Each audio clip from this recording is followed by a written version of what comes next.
राम राम मित्रांनो, आज आपण बघणार आहोत की आपल्या सोयाबीन पिकाला पहिल्या फवारणीमध्ये कोण्या रोगावर व कोण्या अळीवर नियंत्रण करणारे औषधी वापरायची आहेत।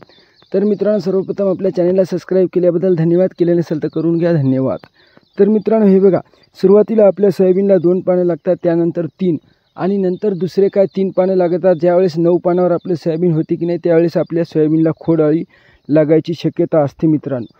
त्यामुळे आपल्याला काय करायचं आहे, पहिल्या फवारणीमध्ये खोड अळीचे औषध वापरायचे आहे आणि चक्री भुंग्यावर काम करणारे सुद्धा औषधी वापरायची आहे आणि नंतर रस शोषक किडीवर काम करणारी औषधी सुद्धा वापरायची आहे मित्रांनो।